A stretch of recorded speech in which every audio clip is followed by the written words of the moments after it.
Hello, and welcome to our virtual Black History Month Town Hall with the Charlotte Hornets and our friends at Blue Cross and Blue Shield of North Carolina. Black History Month is a time to honor the legacy and contributions of African Americans across society who have paved the way for so many of us, from activists and civil rights pioneers to leaders in business, science, culture, and more. This year, Hornet Sports and Entertainment is proud to again celebrate with Blue Cross North Carolina, who, like us, is committed to supporting progress with regards to diversity, equity, and inclusion. The theme of our town hall is the journey to joy. Our panelists will shed light on the positive impact whole person health has on quality of life within Black communities and will help you navigate a more joyful life. I'd now like to turn it over to our moderator, Rashaan Miller, a mental health counselor and the co-founder and CEO of the Good Stress Company. Rashaan, thank you for leading us in this important conversation. Yo, what's up, everybody? Welcome to the Journey of Joy. This is the Hornets Black History Month Town Hall. In partnership with Blue Cross and Blue Shield of North Carolina, we want to have a conversation to raise awareness about the positive impact of whole self-help as it has an impact on the quality of life and how it is very important for us to address this topic, especially in the Black community. So I'm Rashaan Miller. I'm the host for today. I'll be moderating this conversation. I'm actually a therapist based out of Charlotte, North Carolina, and I'm the founder of the Good Stress Company, which is a private practice that serves the community in various capacities, especially with individual therapy and couples therapy and family therapy. With us today, I'm going to shout out my panelists today, but I'm gonna let them give you a little bit more background as far as their expertise and what brings them here today for this particular conversation. So I want to start off with Dr. Nora Dennis. What's up, Dr. Nora? How you doing? Hi, I'm doing great. Thank you. So Dr. Nora, let us know your position, why you're here with this conversation, and anything fun you want to let us know about yourself. Sure. So I serve as lead medical director for behavioral health and health equity at Blue Cross and Blue Shield of North Carolina.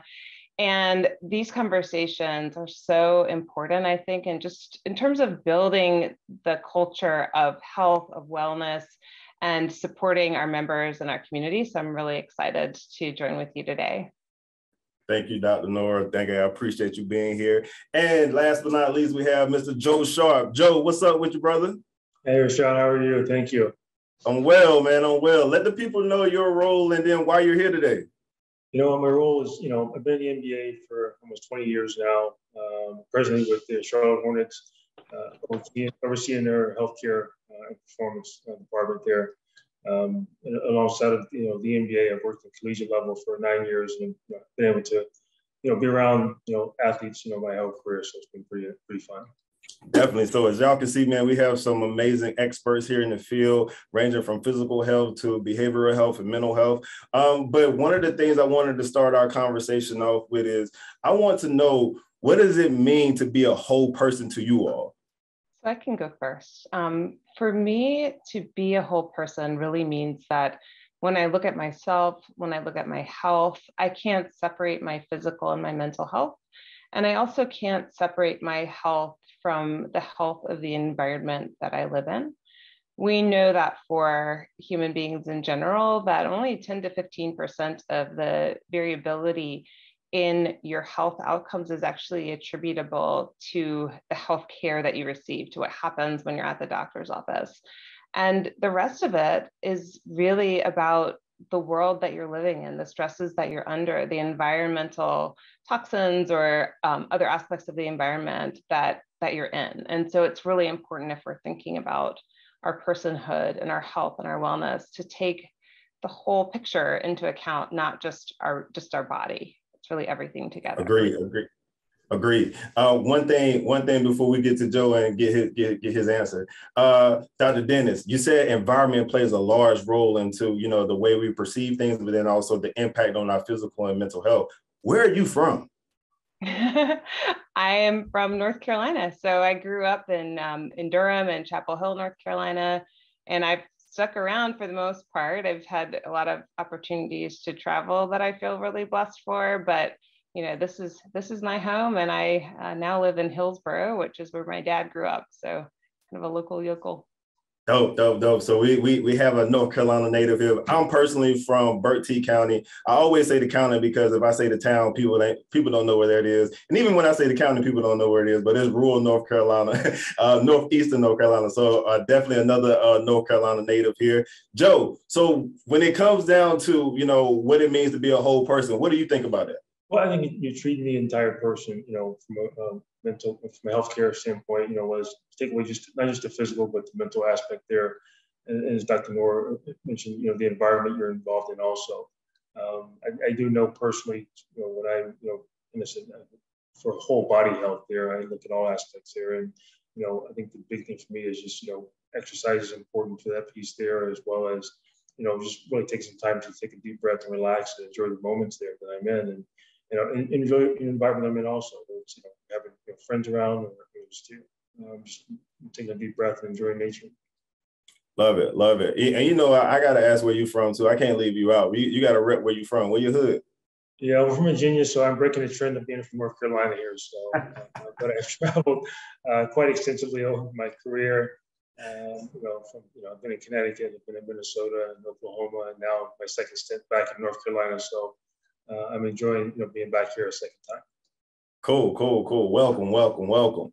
So, Dr. Nora, when it comes down to, as the lead expert at Blue Cross Blue Shield, when it comes down to behavioral health, I know that Blue Cross and Blue Shield in North Carolina, you are very, very vocal about promoting a whole person approach.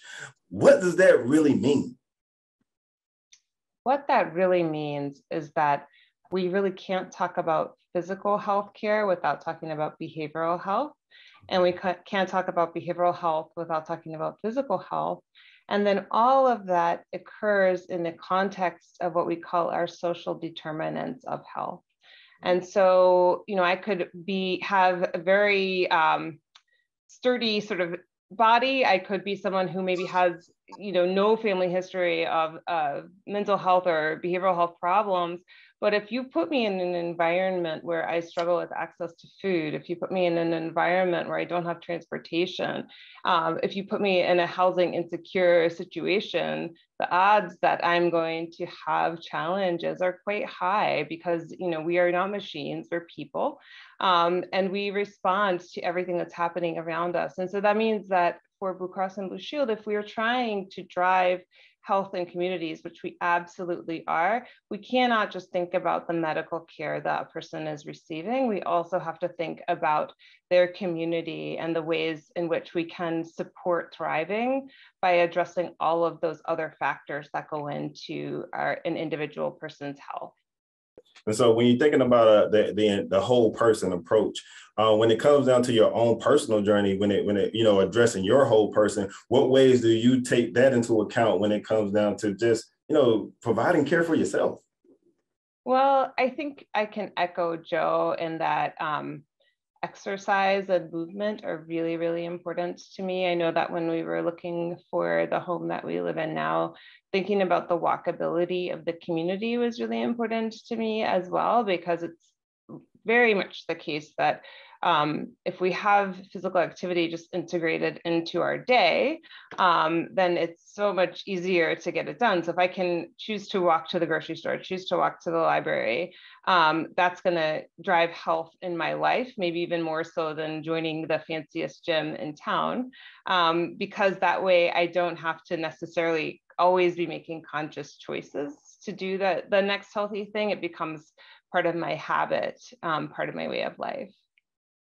I love that, because I think about where I grew up, we didn't have a lot of gyms and everything. Well, honestly, we still on that. We have a small gym in Bertie County now. But when I was growing up, I was always on my bicycle. So like physical activity was a huge part of my life. But now you see kids and stuff now, they're more so intrigued with technology and video games. And so you see that that health, that physical health, decline unless they're actually playing sports. So Joe, when it comes down to you deal with the physical body all of the time. How does that integrate? How does, taking the mental health aspect of it or the behavioral health aspect work with you and your populations that you serve, but then also personally?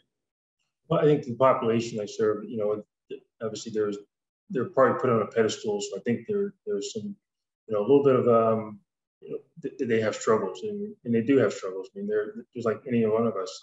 I think there's behavior matters. There are issues at home. It can be issues, at work, that even in the commute into work, by being pulled over by policemen, anything, these factors can affect their health, for short-term or long-term rehab or minor, illnesses that we're dealing with for the players. And as well as they would have them, I would have those also. But I think at the same time, we do try to set up an environment that, is, have the resources available for them to ask questions about and make those resources known to those individuals, their players, and our staff, that, if we need help, we won't be afraid to ask for it there. And, we, make that more prominent and discuss those matters. And then also, spending time with my athletes, one-on-one, just talking with them while they're on a table or as they're walking to a bus or to a hotel. Just having just general conversations, because they're probably dealing with things we don't know about and may not discuss openly until you ask the question. So I think it's just one, being available to allow those resources to be available for our players as well as our staff and myself. I love that. I think one of the things that you touched on that really stood out to me right then was you was like, even your players, they're coming to work and maybe even being approached by a police officer. So like, as a Black male, that really stands out to me, because I know what that's like to, even have a police officer get behind you and the stress that comes along with that. When it comes down as someone that's, you're dealing with between 19-year-olds to, I guess LeBron is, a little older, but he's a rarity. Like, what is it when it comes down to having those particular conversations about, the different stressors that come along with being a professional athlete? Do you try to instill in them? Well, I think for me personally, is just I ask them more about their home life as opposed to more so, what they do at work. I mean, I see them every day, so I know what they do for work-wise. But the questions I was unanswered is, well, how is everything at home? Do you have someone to have dinner with, or do you cook for yourself? Do you have a chef? I mean, do you have friends living with you? Do you live alone? So there's all these other factors that we may take for granted because we may have families, wife, kids, spouse, and kids, and that's a new norm. That's our normal, but it may not be for them. It could be their first time away from home. They left the college environment, so there's really no one there to kind of check in on them on a daily basis. We get them for 3 to 4 hours a day, and the other 20 somewhere there is to either to rest or to recover or to enjoy themselves. And what are they doing for enjoyment? I think those are some things that I try to get an idea of what they're doing and how they're doing outside of the walls of our building. No, definitely. Thank you for sharing that. Dr. Nora, as we, this is a sensitive topic when it comes down to talking about behavioral health, and it's something that we don't discuss, in the Black community enough of, I don't think. Why is this particular conversation so important for us to have right now, especially during Black History Month, and especially with the Charlotte Hornets and Blue Cross of North Carolina? I think of Black History Month as a time to really celebrate the resilience of Black people, and just to recognize all that we've been through, all the journeys that we've traveled, and then all the journeys that lay ahead as well. And our mental health, I think about our thriving, right? Like, thriving is about the capacity for joy. It's about having time for leisure. It's about creativity. And all of those things are so tied into mental health and well-being. And so sometimes it's about taking care of ourselves and even just recognizing ourselves as worthy of care, worthy of love, worthy of time, worthy of rest. That's huge, right? All of it is a moment, I think, is an opportunity that, as we think about Black history, as we think about the whole journey to now, maybe it's a moment now when we can rest and we can prioritize joy, creativity, thriving, and well-being. And I find that just inspiring to think about. I love that. I love that. What you think, Joe? I think it's one, like Dr. Nora said, thriving is the subject there, and how do we thrive, and what makes us thrive, and I think we all can define that differently, and what factors go into play with that. I think being aware, making mental wellness a priority for all of us, and because it's often overlooked because there could be some stigma behind it there too, and I think that's what we have to want to break that stigma down, especially in the African American community, that we can talk about it, we can ask for help, and I think that's resources that hopefully we can continue to put in front of our community, especially during this month and moving forward. Definitely, definitely. So one of the major things, it's two things y'all both brought up. It's one thing I'm gonna go to what Joe said first when it comes down to stigma. And I know personally as someone that I was a collegiate athlete, played football and ran track, and I personally dealt with mental health challenge. I was diagnosed with bipolar disorder. And when I was diagnosed, I was afraid to tell anybody, whether it was my close friends or even, my coaches and all of those things. So when it comes down to stigma, stigma played a large role into me keeping my mouth shut about what was going on with me. Joe, when it comes down to, as someone that works with, high performing people all of the time, but then also can't negate the fact that you're a high performer yourself, because you wouldn't be in the league for 20 years if you weren't great at what you do. When it comes down to asking for that particular help, how do you find ways to ask for help when you need it? Well, first of all, thank you for the compliment. And secondly, I think, really is finding trust and resources. I start maybe with my primary care doctor, who I see it yearly, and I think just thinking that that normal person you can see on a regular basis to kind of help you out. And I think it's just really for me and any of my players that I work with, it comes down to trust. Who do you trust to kind of keep your your questions or your concerns or your weaknesses for their terms private. So I think being private about it, and eventually when you're comfortable to talk about it with the right people, you will. But I think it just takes some time and building that trust with the group that you're around. Definitely. Dr. Nora, as the lead medical director for a behavioral health company, right? Well, y'all have a behavioral health sector. For one, you're a Black woman that's successful. And I know that comes along with its own stressors, but then also showing up in a corporate space can have its own, issues that come along with it. How do you challenge that notion of being stigmatized when it comes down to addressing your own stressors, but then being able to manage stuff? How do you ask for help? So there are so many aspects of this question that I think are so important. I mean, the superwoman syndrome is definitely very real, and the sense of kind of needing to show up in a way that's perfect, that asking for help is equivalent to weakness, and that's not safe. I think that where this really comes from, the stigma, is the desire for safety, the sense that if I expose myself as having a behavioral health problem, then I'm not safe. And there are a lot of reasons for Black folks to think that that's the case, because there's a lot of history of really poor care or care that is not safe for people. So I don't think that this is coming out of nowhere.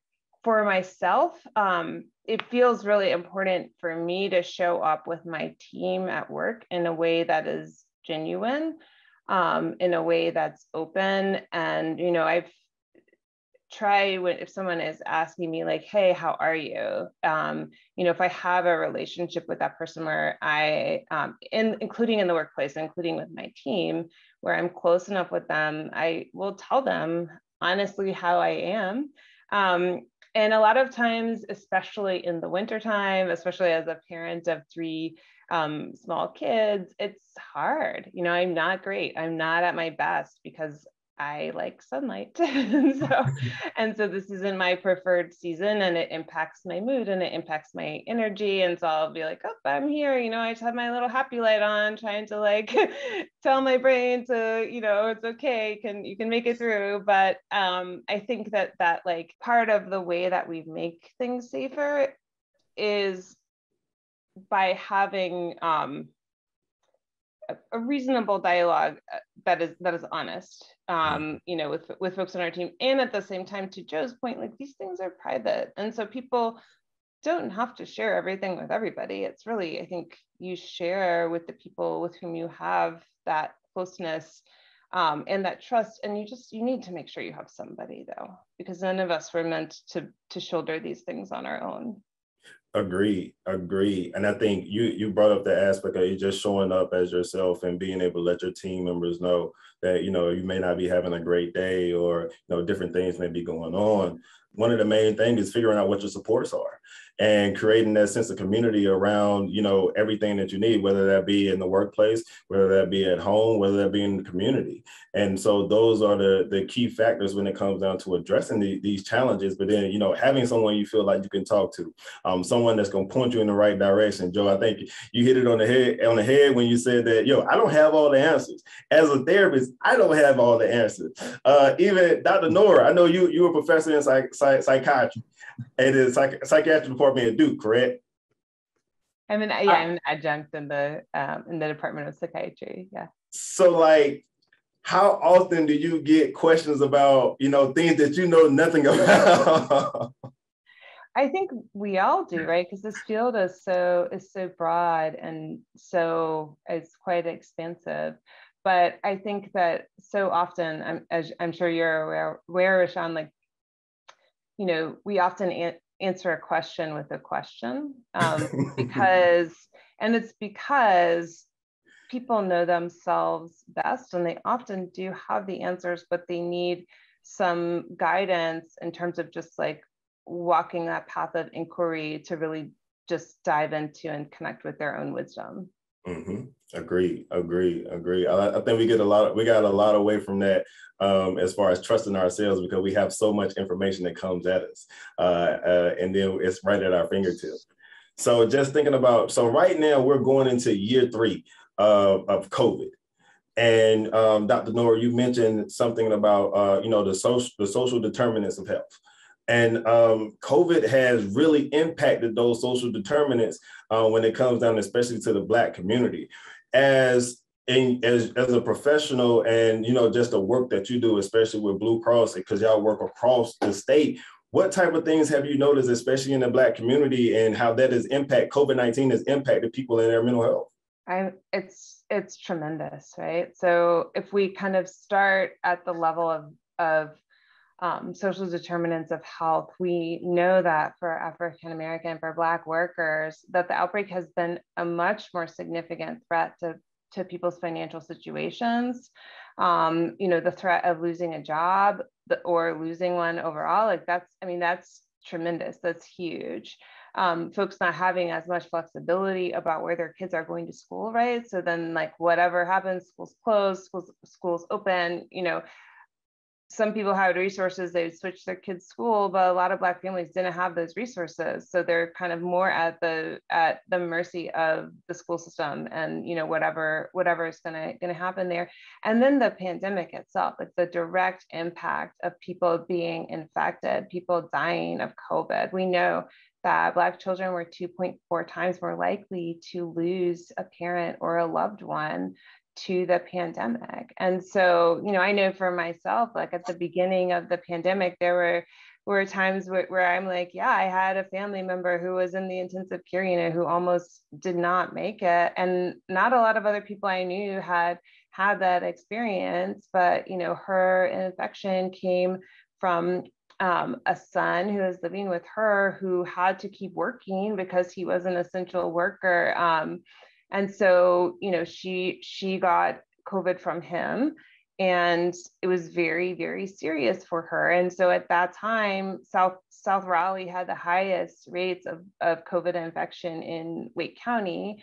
And that was all attributable to social determinants of health, right? It's like your ability to work from home. And, people were not able to work from home. They had to physically go out there, and they were in unsafe situations because they did not have other options that then led to infection. And so the stress level of the pandemic is a lot for everybody, but of course it's going to be that much higher if you or someone that you truly love is seriously ill or dies from COVID.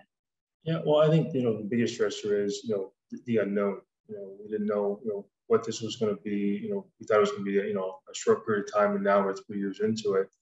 I think our players have, one, started off with a lot of questions. Then there's been, as the questions come along, there's different answers to the same question, several days apart. So I think, one, common, the unknown fear of, what to expect, because we didn't really know what to expect, at the beginning of this. And, even today, there's still changes along the way. But I think it's been pretty unique where our players have kind of adjusted. I think there was some initial little pushback with the vaccine, and now with boosters. I think that's been that they've seen their colleagues get vaccinated, boosted, and so now everyone's kind of like on board there, which is great. I think there was some nervousness initially to have fans back, but I think we've been able to get around that, and that uncertainty of now the joy of the game is back for our players. They enjoy the fans. They enjoy even the limited number of fans we had last year to 3,000. Now we're full capacity in every gym, with the exception of Toronto. But it's been unique. A year of traveling. A year ago was very restrictive. Certain elevators no one had access to based on the protocol. And now we're back with the better terms of general public, regular elevators. So it's been unique. I say unique. It's been a little bit challenging, just because their players are used to having their freedom to do what they want to do and when they want to do it. And now you're having restrict them on really you can't go down this hallway. You can't you have to be in a mask most of the time, not all the time. So I think they're adjusting. We're adjusting with them to give them confidence that they're doing the right thing to stay healthy. And Definitely, thank you for sharing your experience. And like I said, I know that traveling can just take something out of you anyway. But then, like you said, the unknown and going to so many different places. So even just thinking about that, and I reflect on how COVID has impacted me personally, as far as not being able to travel or not being able to leave the house for that first duration. But then I was still showing up for my clients and stuff that I serve because I was still seeing them virtually. And then, figuring out, where is that balance between showing up for my clients, but then also still taking care of myself. So when you all have to continue to go to work and still try to find that balance, what are some of the ways that you maintain your own well-being? Well, I'll start here with this one. I mean, for me personally, it's just being outside, enjoy nature. Unfortunately, it's bundling up a few extra layers this time of year to get outside and exercise. It's walking, running, and also when I'm to do it in a group environment, trying to be as isolated as much as possible there, just to be involved with others, young men, women, whatever it may be, just to exercise and get out and enjoy being outdoors and reading, finding some alone time to kind of just take a deep breath and some meditation. So I think for me, it's just, one, taking care of the physical, which helps take care of the mental piece there for me personally. And I think that's one way I've been able to tolerate the last 3 years of the pandemic. You mentioned meditation. What made you start getting into meditation? One, to calm myself down a little bit, to minimize the anxiety of the unknown, and to take a deep breath and to slow down. I think in all of our careers and professions, we all go very fast paced, and the NBA is very fast paced, and to take a deep breath and slow down a little bit, realize that you still get the job done, but you slow down so you can do it right the first time, as opposed to multiple mistakes in the process. Dr. Nora, what ways do you address your own well-being and to help improve your well-being? So I think similar to Joe, exercise is really huge for me. And so that can take a lot of different forms. My husband and I just started doing CrossFit in December. So that's been really fun, definitely super intense. and I also really like to dance as well, like to do Zumba. And both of those things, I find that, I've said before, like if we had something that I could like give you in pill form that did everything for people that exercise does, it would be flying off the shelf. It's great for your concentration and cognition. It's incredibly good for your mood. It's really good for your sleep. It's obviously really good for your health and well-being. Your liver functions more effectively when you exercise. I mean, the list just goes on and on and on. And so I think if there was like one, if people are like, well, what's the one change that I could make to help my mental health? I would actually say exercise, because it ladders up to so many other things I think that people want or are looking for in their lives. And then I think also trying to get as much clarity as we can about our priorities, because time is so precious and it's our one completely non-renewable resource. And I think we live in a culture and a world where our time and attention are this very valuable commodity. And so often folks can find that they're giving that away unintentionally on screens and devices. And so that sense of sovereignty over one's time and attention, taking that back, is really, really powerful, I think, for mental health and well-being. And of course, I have to echo Joe that the value of meditative practices is huge. I think I've actually about at my 20-year anniversary of having a yoga practice, and I just really feel like it's just such a healthy thing to take time and just turn inwards, and then also see that difference between the you that is the thinking, reacting you, and then that part of you that's actually the observer, and that's the still and the quiet and the watching part, and that everything that happens to you and everything that you feel is not you. These are feelings, these are thoughts, but they aren't the core of who and what you are. Agreed. I just, understanding that, those feelings and emotions are not the core of who you are was something that I had to tussle with myself even when I received my own diagnosis. And I received the diagnosis over 15 years ago. And then just understanding, that I'm still Rashaan and different aspects of me are still there. It's just that now this particular diagnosis helps me understand other triggers or, different protective factors that I need to have into place. But then understanding that when I am able to accept that, I'm able to accept myself, but then also I'm not ashamed to talk about these particular things. And I think that's something that is huge for our community to be able to understand when it comes down to addressing mental health. But then also for me, during COVID, me understanding that some things may have to change. I'm a gym rat. And similar to both of you all, like I love to work out. I know what it does for the body and what it does for your mental health. But then also sometimes it seems like a job to me, and it's not fun, and it's more stress than it is to actually do the workout than it is the benefits that you see from it. So understanding that sometimes you need to change things up, whether that's the switching the workouts or whether that's doing the meditation, whether that's doing the yoga. Also for me, coloring is huge for me. I enjoy doing that, and the adult coloring books. So, doing those things that will bring you joy, is something that I feel like is essential for us. So when we think about, the name of our actual talk is The Journey to Joy. How would you describe joy? And then also what brings you joy?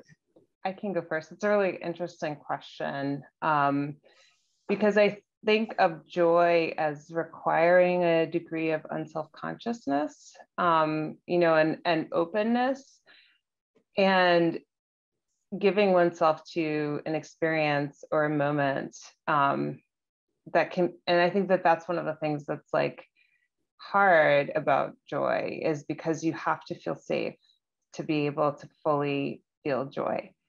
And that's why I think that it's a journey for us, is because when you are safe, then you can just open to experiences or to moments and just really almost kind of merge with them in a way that allows you to be beyond happiness, in the sense that, you know, because I think that it goes deeper and asks more of us.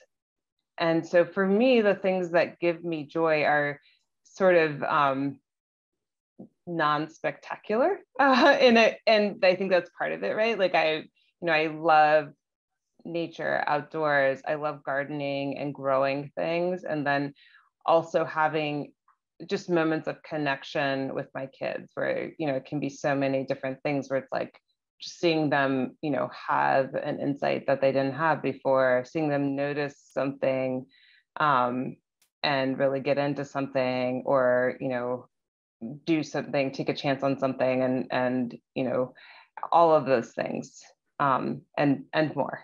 Thank you. I love that. I love that. What about you, Joe? Joy is a journey, and you know, I would add one more piece to the physical piece, and the spiritual. I think, you know, we all have we're all here by grace, and I think once I can recognize that and enjoy those around me, or the environment that I'm in, with outdoors or in the workplace, understanding, that God is a big part of this, and we can say we have under control, but obviously we give Him control, and once we surrender to Him, and I think that brings me joy, is the surrender of knowing that I can control what I can control, but at the end of the day, it's God's peace that gives me grace.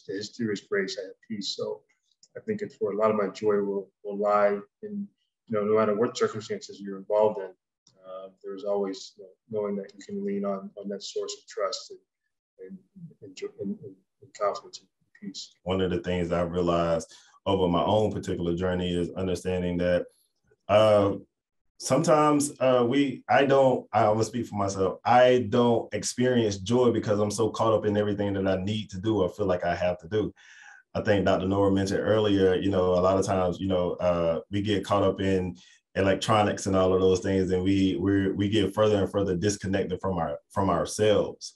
And then not really understanding what brings you joy. And so I want to challenge all of our watchers, or those who are watching, think about what really brings you joy. Not just the things that make you happy, but brings you joy. Like, it's that elated feeling that's sustainable, and not just something that's going to give you the initial high and then it goes away. And so, being conscious of those particular things as well, because you have to, like Dr. Nora said, you have to have those safe spaces where you can really let your guard down and then be able to experience those things. But as Joe said, also give yourself grace in those particular moments, because that's when you will start to really turn inward and start to experience some things that are magical that you may not have ever experienced before, especially with us as a Black community. We don't have those opportunities to do so. So going into our last few questions, I wanted to ask you all, when it comes down to addressing your mental health, do y'all have any resources that y'all would love to throw out to the people that are watching? Sure. So I think that therapy is really, really important. And I know you're going to agree with that, Rashaan, right? Because you're a therapist, but there's incredible power for all of us to narrative.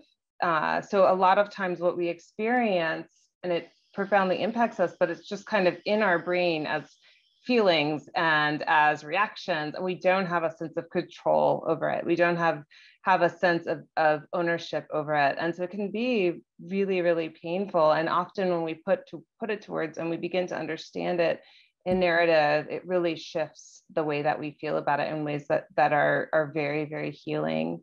So, I do want to encourage folks to, if they're struggling with emotions that feel out of their control, if they've had changes in sleep and appetite, other people are telling them that they're not themselves, it's really important to find someone to talk to, and I think that another piece that is also that sometimes substance use can be a huge issue. And this is, for anyone, this can strike. It's so important to seek support and help for that. And I think there's tremendous stigma around substance use disorders and finding support to help with them as well. We have a resource that we support at Blue Cross that is called Shatterproof, which is I would call it kind of a search engine that helps you really understand the quality of the substance use disorder treatment that's available. So a lot of times if I Google, looking for a substance abuse treatment facility or provider, then the quality of what I get might not be that great, because it's kind of like whoever paid Google to have their ad at the top of the feed. And so, or the search engine, not just Google, but so it's important to know that there are trusted resources out there. Our Blue Cross NC blog also has some really nice articles on it that I think point people kind of in the right direction about a lot of the challenges and issues that we've been talking about. And then the last thing I want to just say, and I always say this, is like, our brain is the most complicated organ in our body. So the idea that it's going to function perfectly at all times and never going to have any problems, and of all the things that our brain does, our behavior is the most complicated thing that it regulates. And so it's going to have problems. Every year, 20 to 25% of adults have a behavioral health diagnosis. So you are with a large minority of folks if you're having these challenges, and none of us should allow stigma, shame to keep us from taking care of ourselves and seeking the care that honestly, like, we deserve and have a right to receive care for these problems, because we deserve joy, we deserve thriving, we deserve wellness. How about you, Joe? I think the NBA has done a really good job of making mental wellness a priority and allowing resources from the league level, but like talk therapy, as Nora mentioned, or using apps, like Headspace is an example. It's just one of many resources the NBA has provided for us to have, for our players and our staff. And I think, I think the more we keep the subject in front of the community and discuss it more, and to minimize or eliminate the stigma of asking for help. And I think I would add to that is, of course, I definitely agree with, the talk therapy and then the Headspace app, like Joe mentioned, meditation and all of those things. There are also different organizations that, for individuals that cannot afford therapy, that, provide supplement care for therapy to pay for those particular things. But then also with that is understanding that there are a lot of different directories that are online that, especially for specifically for Black people, to be able to understand what Black therapists are out there for you, whether that's therapy for Black girls or therapy for Black men. And also with that, man, other resources, some of it is not so traditional when it comes down to psychiatric or therapeutic care, or you don't think of it in that particular way. Get you a notebook, write in a journal. Again, like I said, I do coloring books. Nature, like, that's free. Outside is always free. Go outside. That's a big resource for you. But then also just, tapping into understanding the things that the food and stuff that you put into your body also can play a huge role into your mental wellness and all of those things too. So, there's a plethora of different things that you can actually do to address your mental well-being, but which also is your physical well-being and just a whole person, and taking those things into account. Also, Joe mentioned earlier, and I know this is a major thing for us in the Black community, and I can definitely speak for Black men. Go to the doctor, yo. Like, get your physicals, man, like, so you can know what's really going on with your body, because I feel like we don't do that enough. Joe, you wanted to say something on that? No, I think it's just regular exams from seeing a doctor, dentist, or optometrist, just regular checkups. I mean, you can you may not be able to cure everything, but you can treat things better and do early diagnosis and assessment of things there. And I think, like you said, go to your doctor. Yeah, it's important, for all of us. Definitely. And then, one last resource I would say, especially when it comes down to talk therapy, and I know this for a fact because I also work with Blue Cross Blue Shield of North Carolina when it comes down to them being a beneficiary for a lot of individuals across the state. Yo, therapists now are allowed to do virtual therapy sessions. So you don't have to go to them to actually, receive help. And being able to tap in, that has broadened the horizons of different individuals that you're able to be in touch with, but then also get actual treatment from. Especially, I know for me, as coming from Bertie County, we are very limited on those particular resources. So with somebody like Blue Cross Blue Shield of North Carolina allowing therapists to see and bill for virtual therapy sessions is amazing, especially, and that's one of the major changes that came through with COVID. So wanted to point that out as well. I know some people may not be able to, tap into a therapist right there in their actual city or town. So last question I want to throw to you all. I know that, 2022, we are a few weeks into this, and resolutions, we do things, set goals and stuff for ourselves. But I want to know, what's one thing that you can identify that you think everybody should resolve to do in 2022 to live a positive change in their well-being? One thing, I think the biggest thing is, one, take care of yourself.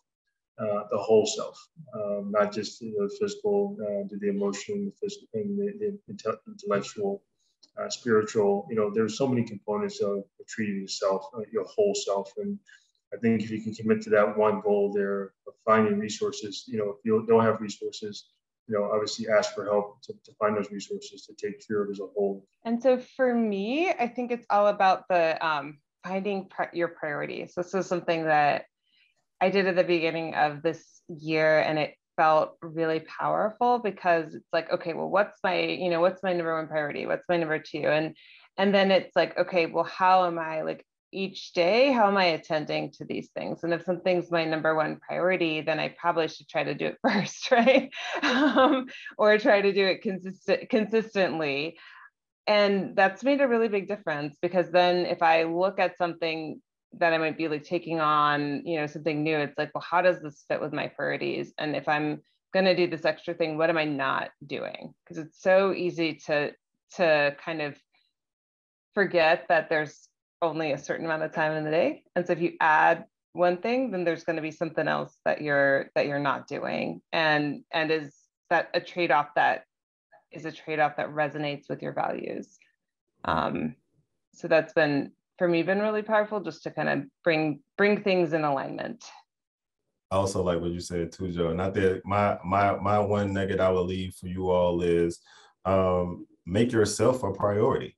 Do something for yourself every single day, even if it's, only for 5 minutes, whether that's reading or whether it's going to take a walk or journaling, meditating, anything. Do something for yourself each day.